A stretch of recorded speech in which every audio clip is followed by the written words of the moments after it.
My name's Darren Clugston. I'm one of the first team members that was employed by the Mrs Trust here in the London hub. I come from a very dysfunctional family. From the age of 5, 6, remember like problems in the house, mum and dad fighting. My dad died when I was 8, 9. My mother had mental health issues, you know, depression, stuff like that, in and out of psychiatric units. Me and my sisters all split up all the time, backwards and forwards in social care. At 9, 10 years of age, I went out and joined people in the streets, gangs, if you like. I learnt behaviours and stuff like that that helped me to get through a troubled period, a traumatic period, a chaotic period. It went on to control my life for the next 40 years, those behaviours that I learnt from that age. I've done a 3-year term as a young offender, got an extra sentence on that when I was in prison, come out of that, got the life sentence. After 25 years in prison, still went back, had another go, another 5.5, and got to a stage where I thought, like, when's this going to stop? When's it going to change? I'd done all the therapy that they could offer me, and when I got back in prison, I realised that none of that had ever stopped me from doing that. Obviously, I was back in prison. I'd had faith all my life, you know. I've always had my faith. I grew up in, you know, my dad come from a Roman Catholic family. The Christian values were always in me. Do you know what I mean? To do the right thing. But I just never had that chance or that opportunity to do that. And then I got sidetracked, you know, obviously with what was going on indoors, and it threw me off course. I was 22 years of age, and I was laying in the cell, and I thought, I just want to be good. I just want to have a good life. I just want to be good. And I thought, God is good.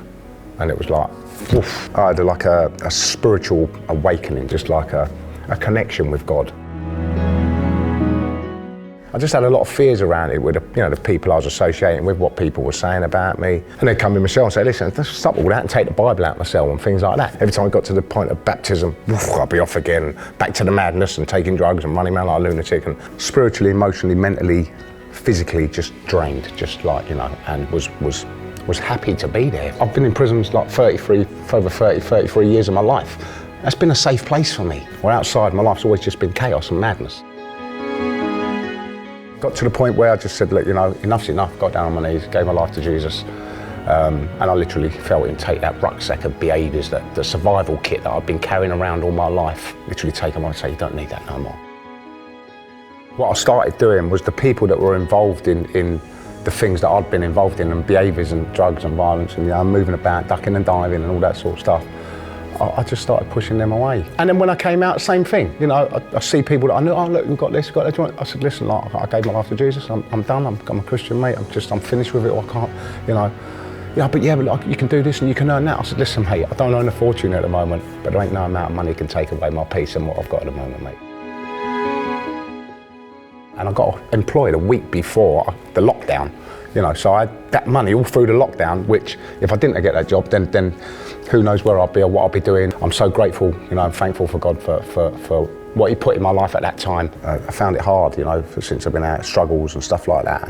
And they've been there every time I've called, they've been there, you know, spot on, you know, and always been there to relax me and calm me and meet me a coffee or, you know, and pray for me. And without that, I've said to them, I don't know where I'd have been without you guys, you know. I look at it now, like that 30 odd years that I spent in prisons, for me now, God has turned it around and turned it into a university and an education rather than a negative, bad experience. I actually came out and said, look, wait, you know, I'm just going to settle down, I'm a Christian now, I'm just going to relax, go to church, go and do my work, you know, and have some quality time with my wife and kids. And God went, no, you're not doing that, mate. You're going to use that. So now when I'm talking to people, I'm all, you know, I delve into it all the time, you know, and look into it and think, oh, okay, yeah, I can relate to that, I can relate to that, I can relate to that. And it's a beautiful thing to be able to do that. All of that, what I'd done, the whole lot of it, I tell them straight, it was a lie. It was a lie, mate, from the devil. My thinking processes, my heart, I'm a different person today, and I thank the Lord for that, yeah, definitely.